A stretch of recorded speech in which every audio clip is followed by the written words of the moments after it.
Hello, BookTube. It's Friday, and I have a Friday Reads for you. I've got 9 books here. Most of them are great, glumping, heavy things. And I plan on reading quite a few, if not all of these, in the upcoming 4 or 5 days. Really, maybe even more than that, because I think I'm just going to read all weekend long. Because it's cold and dark and rainy here, of course, but you knew that already, so you don't need me to tell you. 2 of these I have read already, and I'm going to gladly reread them because they're too complex for just 1 or 2 readings. And all the others I have not, so we'll explore them together. And the beginning of this Friday Reads is going to strike you as just a bit Eric Karl Andersonian. I admit this, but don't confuse us or anything. He's the smart one. But the reason why it's going to seem that way is because the first 2 books out of these 9 are by Joyce Carol Oates, his bestie, his bae. The first one is the finished copy of My Life as a Rat, which I got just recently and realized, oh, you haven't read that yet. And this comes out in May, I believe. The finished copy is from, no, early June. Okay, this is early June. But Joyce Carol Oates often requires a ponder or a reread, so I should be getting to this right away. So I'll be doing this this weekend. And then I figure if I'm going to be on a Joyce Carol Oates wavelength, I might as well read her next book as well. This one doesn't come out until October. This is The Pursuit, a novel of suspense. It has a pretty good, let's see here. As a child, Abby had the same recurring nightmare night after night, in which she wandered through a field ridden with human skulls and bones.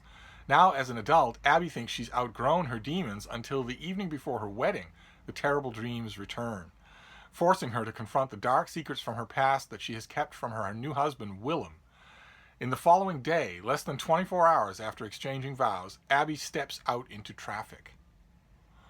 As his wife lies in a hospital bed, sleeping in fits and starts, Willem tries to determine whether this was an absent-minded accident or a premeditated plunge, and he quickly discovers a mysterious set of clues about his wife, about what his wife might be hiding. So this is going to be Joyce Carol Oates working in the classic gothic thriller mode that for modern audiences she pretty much invented. So I'm perfectly fine by me, and that way I won't have the awkward experience of being behind on Joyce Carol Oates. Although I think Eric is her foremost defender. I think even he would admit that considering how fast this woman writes books, it's not hard to fall behind on your Joyce Carol Oates. It happens if you so much as go to the bathroom. I have nothing against a prolific author, nothing at all, because I mean, the thing I would have against it is if I was seeing a dip in quality, if I was seeing just auto writing. And I'm not. The same year that she wrote 2 other books in the same year that she wrote Accursed. And that is a great novel, a truly great novel, one of the greatest things she's ever written. So I don't know what it is that she does, but it isn't just rote mechanics. So that is our Eric Karl Andersonian start to this Friday Reads. I'm going to read back-to-back Joyce Carol Oates. Fine by me. Then we move on to this big thing. I have had an advanced copy of this for a while, and I haven't got to it. And I think this comes out on June the 4th. Yeah, June the 4th. Everything's coming out on June the 4th. And it's going to be tricky. It's going to be a tricky read for me on a couple of different levels. This is by George Will. Some of you will know him. He's a conservative pundit and political writer, and also the author of a shelf full of books, most of which are good. And this is his new book, The Conservative Sensibility, a gigantic thing that is, has an intentionally nebulous subject. So I am hoping, I have hopes for this book. I am hoping that this is Will reflecting on a lifetime of reading and political thinking on his own part. I'm hoping this is not a screed. I can't imagine that a man, I mean, Will's like 150. I can't imagine he has the strength to do a screed for 500 pages. But I guess maybe he could. If anybody could, he could. I'm rather that this not be a screed. I would rather that this not be a book that is occasioned by Will believing that the end of the world is nigh. Because I read 20 books like that a week now, and they might be true. But George Will has more interesting things to tell me than that, and I'm hoping that this is one of those. I would like it very much if this were a kind of intellectual autobiography. That would be wonderful. I don't get the sense that's what it's going to be, but I'll give it a try and I'll report back. And then this next one is one that I have already read. It's one of the 2 that I've already read, and it's brilliant. And it's deep. It's so deep that I need to do it again. I need to read it again now that I have the finished copy. This is by the great John Barton, and this is A History of the Bible. Another great big galumphing thing. Just his research and meditation and reflections, and also tons of footnotes, tons of endnotes, massive amount of erudition went into this thing about the history of the world's most important book. And I've read many histories like that, but I haven't read his book yet, or I haven't read his take on it. I'd read essays by his of his in various places and longer excerpts, but I hadn't read this whole thing, and it turns out that changes quite a bit. There's a unifying what's the word I want? Aesthetic that binds this book together. And when I got the advanced copy, I noticed that in a way that I hadn't noticed in the scattered bits and pieces that I'd read before then. And I'm hoping to get even more out of the finished copy, because I would really like to review this. I will review it for Open Letters, but I'd really like to review it for a much bigger audience if I could. That would be great. Unfortunately, it's a little tricky. There are a lot of book editors I know and know of who will take one look at this title and think, oh no, I don't want that. I don't trust it. Which is really a way of saying I don't trust you. I don't trust the reviewer. I'm hoping that somewhere out there is a book sections editor who will look past the title at the author and maybe knows the author. The author is an amazing intellect and an amazing writer. So one way or another, it's going to be a joy to reread it. And it's also very different from the other book that I will be rereading this weekend. So that wasn't planned, but it's very different. The next one, this one is new. This one I have not read. I'll be reading it for the first time. I don't think I even got an advance copy, and this comes out at the very end of May. This is by Sam Dager, and it is Assad or We Burn the Country. And it's the story of it's the story of modern Syria, told by a reporter who was right there in the thick of things. In the spring of 2011, Syrian President Bashar al-Assad turned to his friend and army commander Manaf Tlass for advice on how to respond to Arab Spring-inspired protests. Tlass pushed for conciliation, but Assad decided to crush the uprising, an act that would catapult the country into an 8-year war, killing almost 500,000 people and fueling terrorism and a global refugee crisis. Assad or We Burn the Country examines Syria's tragedy through the generational saga of the Assad family, drawing on exclusive interviews with Tlass, who's now a defector from Assad's circle, the journalist Sam Dager's first-hand experience as a reporter based in Damascus.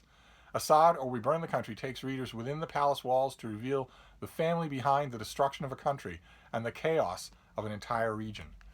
I've read quite a few books on Syria. I've reviewed some of them, including for fairly conflicted audiences. I think it's heartbreaking and fascinating, and this is a great big thing, just a great big work of reportage and synthesis. Can't wait to get to it. It will be depressing.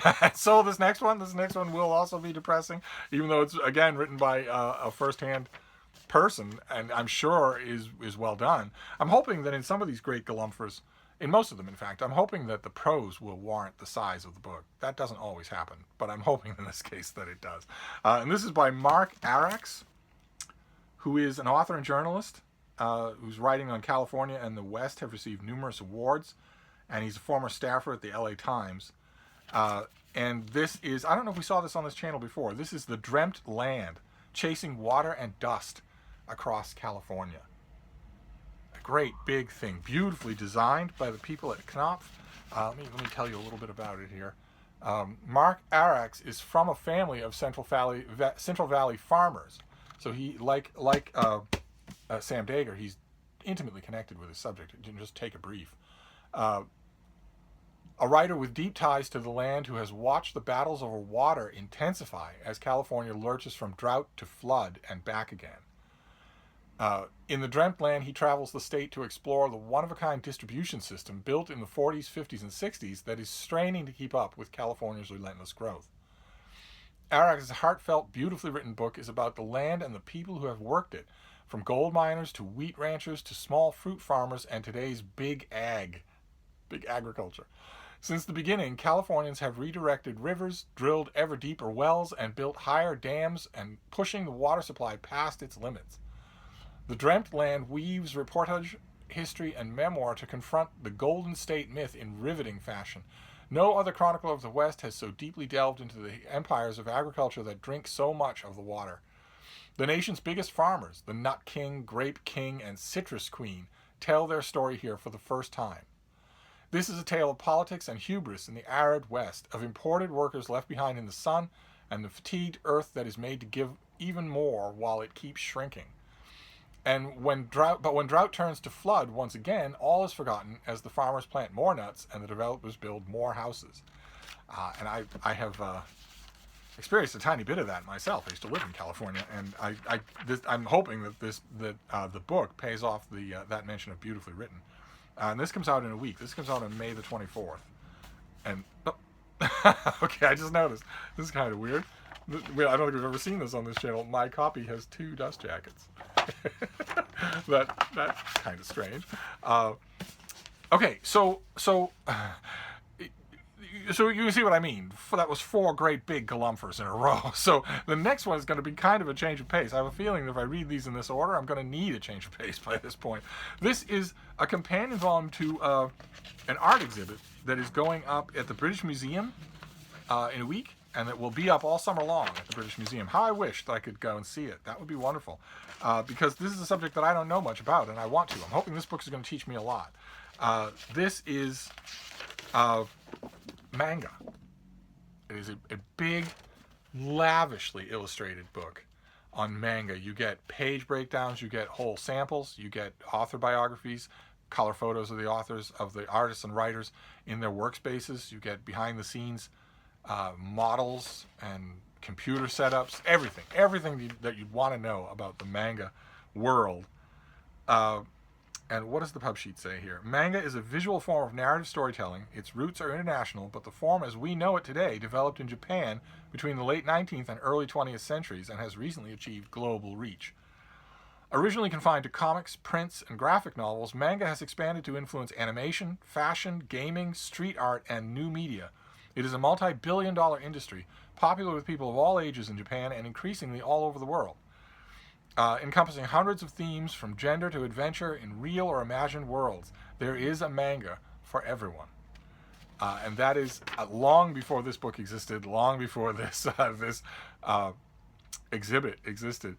A long, long time ago, I had an LCS, a local comic shop, and the owner of that shop, who was also the staff and the chief bottle washer, told me pretty much that exact same thing in pretty much those exact same words, that there's a manga for everyone. And that was when barely any of it had started making its way over to America. And I have since come to believe it. I have come to believe it.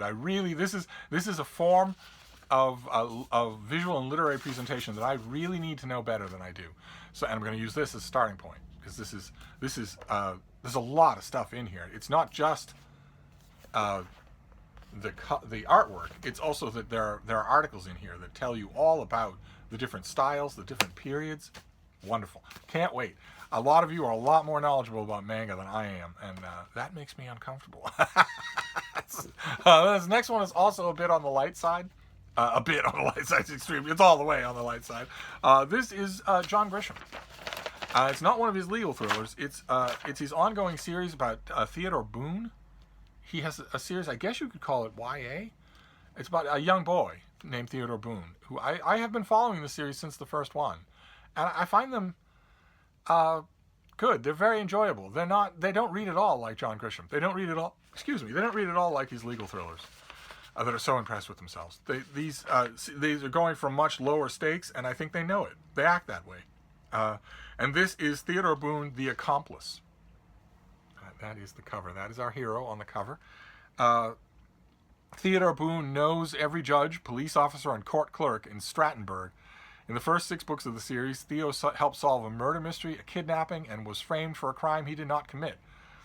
And in this book, I don't know if I'm going to get a plot summary. This book deals with a friend of his is arrested for a crime. Here we go. Theo has been worried about his good friend Woody Lambert, Woody is struggling at school and making bad choices. But when Woody is arrested, an unwitting accomplice to armed robbery, Theo knows he is innocent.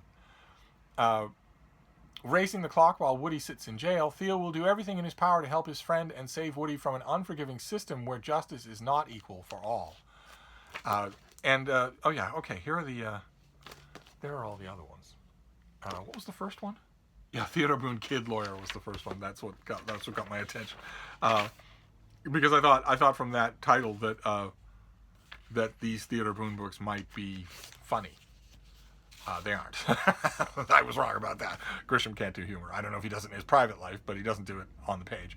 But I like them anyway. They have a light storytelling style, and yet they have consequences. So I'll be reading this and the manga thing to get the galumphers out of my mind, and then once I've cleansed my palate, I will dirty it up again with my other reread. The other thing that I'll be rereading this weekend. I've read it at a shot, and now I'm going to read it again more carefully. It is disturbing. It is soiling. It is alarming. It is also, for me, thrilling. And I want to come to grips with it. So I'm going to read This Storm by Joseph Elroy again. Let me get January 1942. L.A. reels behind the shock of Pearl Harbor. Local Japanese are rounded up and slammed behind bars. Massive thunderstorms hit the city. A body is unearthed in Griffith Park. The cops tag it as routine dead man job. They're wrong. It's an early warning signal of chaos with a capital C. There's a murderous fire and a gold heist. There's fifth column treason on American soil. There are homegrown Nazis, commies, and race racketeers. It's populism ascendant.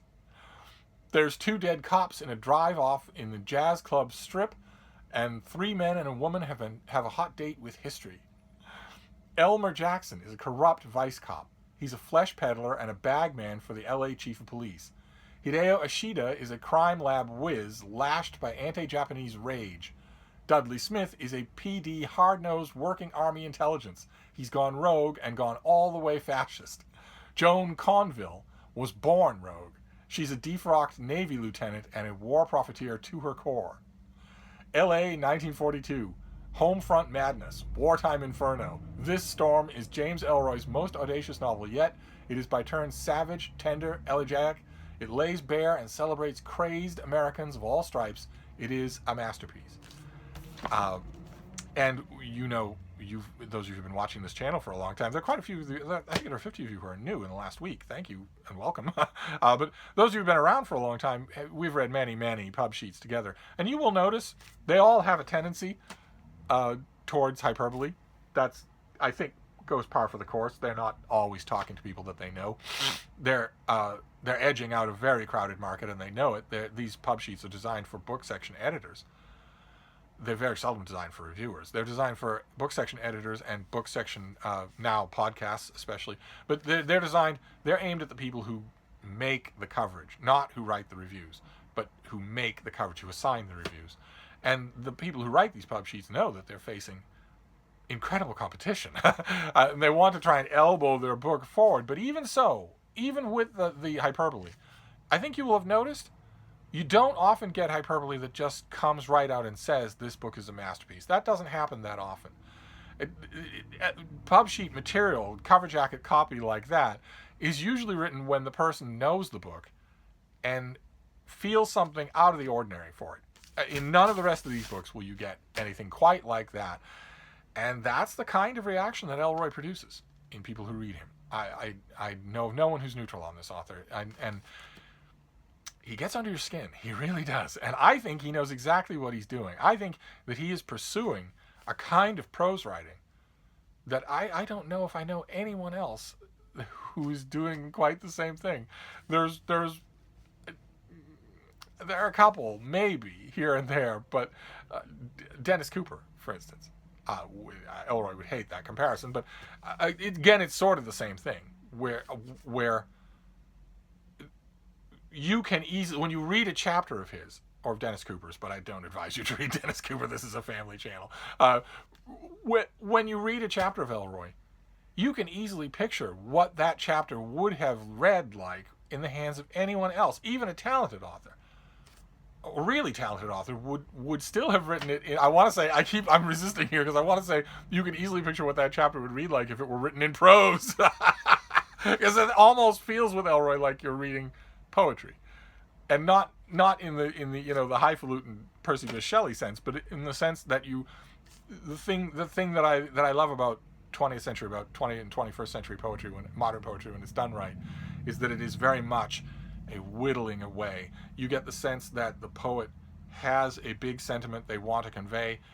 Maybe they even write it out, and then they carve it up so that all you're getting is the bare minimum suggestions in the most elegant and beautiful ways that you can. Not my kind of poetry. That's not my kind of poetry is 19th century poetry. I'm perfectly willing to admit that, when you threw in everything. And the mellifluousness was the key, not that kind of minimalism. And you get the same sense when you're reading Elroy. You get the same sense that there is a much prosier version of this kind of thing that is out there. And it requires a rereading for me, probably more than one. I mean, I don't mean to sound as if it were a task, because I also love it. I have acquired the taste of James Elroy. I did it a long time ago and wondered, is this a waste of my time? Why am I doing this? Is this a waste of my time? Why am I doing this? The same kinds of reactions I had with Pynchon. I think they're equally great. I just think Elroy is so unusual and disturbing that people don't ever put him on the same level. I think that's a shame, because it's all about the prose. It's not about the affectation. But I acquired the taste a while ago, and I thought, okay, I'm not 100% sure if this is a waste of my time or not, but I'm never going to miss a book by this author. And then I read a book of his called The Cold 6000, and that did it for me. That was minimalism to a surreal level, and yet a whole story with all the details. It wasn't minimalism at the expense of you, the reader. It was anyway. I'm going to be rereading this. This will be my second time through it, and maybe not even my last time, until I feel like I know it better than I do now. So that is my Friday reads. Pray for mojo.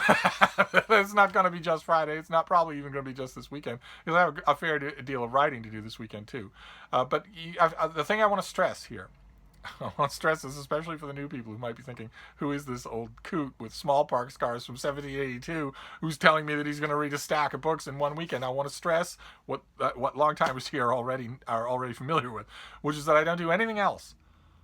I don't have a spouse. I don't have a social life. I'm not even wearing pants.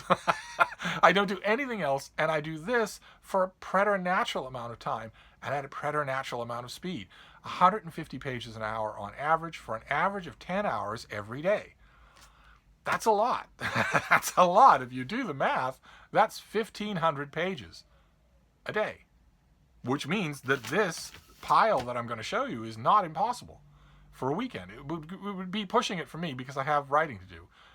And there's, of course, the bean to take care of. But nevertheless, these are the ones on my horizon, and I'm hoping that I love them all. So we'll start with This Storm.